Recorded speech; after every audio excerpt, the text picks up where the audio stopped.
you ever know that Paul and Barnabas had a big fight? Two big giants in the Bible went through a disagreement. You know what the fight was about? It wasn't about each other's personalities, wasn't about each other's styles, wasn't about each other's skill set or gifts. It was about a guy, John Mark, a younger man, that just wasn't cutting it. I don't want you to pick sides when we read the scripture as to who's right, who's wrong. If you choose sides, it'll limit what you can really draw from the text. And so let's not choose sides today. Let's just try to understand what makes for an extraordinary servant. When I say extraordinary servant, I'm talking about someone who is just over the top when it comes to serving God. They are so successful that they leave a legacy behind them. A legacy speaks of not only resources, which could be money or books or teachings. A legacy is also about a good name that you leave behind. Legacy is about your faith that you leave behind.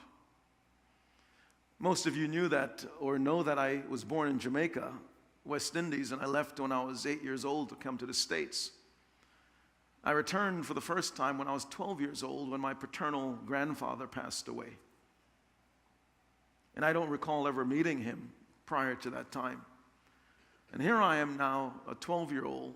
I walk into the room. He had had a stroke, or this may have been his second stroke. Half his body was paralyzed. He couldn't speak. And the one hand that was mobile, I believe was right hand. He points to a dresser in his room, and on top of the dresser were 4 Bibles. I had no concept and reference about God. My parents would send me to a church in the neighborhood, and they would go on special days like Easter, or Holy Week, Christmas. But that was the extent of my understanding of God and religious things. And this church didn't preach the gospel. They just preached the social message, be good to others. On the dresser drawer with 4 Bibles, he pointed to them. The nurse that was there tending to him brought the 4 Bibles over. He handed one out to each of his grandchildren. There are 4 of us. I'm the 3rd of the 4. And when I opened up the Bible, in the front cover it said, "To David from grandfather." He had inscribed in there that word. I got back home, put it in my dresser drawer in the lower drawer. I have a concept of Bible. When I came to faith in Jesus Christ at age 20, I remember going back home from college, and I opened up that dresser drawer, and there, that Bible, I looked at it again, now with a whole new meaning. My grandfather didn't leave me money. He left me his faith. And so legacy is something that you hand down to others. And so extraordinary servants leave legacy. And there's something else that they leave apart from riches and a good name and their faith. They can leave resonance. Say that word with me, please. Resonance. Resonance is like you being in a cave and you say hello, and then you hear the words hello, hello, hello, hello, hello. Reverberation. Resonance is when something good in your life, it's so good that it reverberates even beyond your death.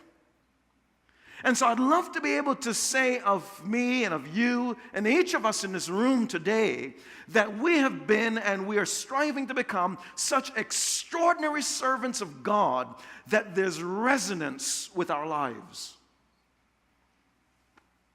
It just reverberates. As we've looked at this passage of Acts 15, I want us to unpack 2 things that, to me, they are the earmarks, they are the signals, they are the indicators of extraordinary servants. And we see them, we're going to see them in a fledgling state in John Mark's life.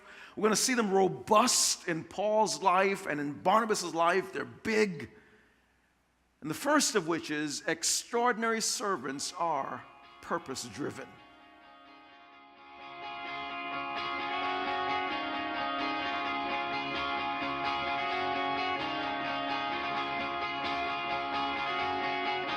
Bye.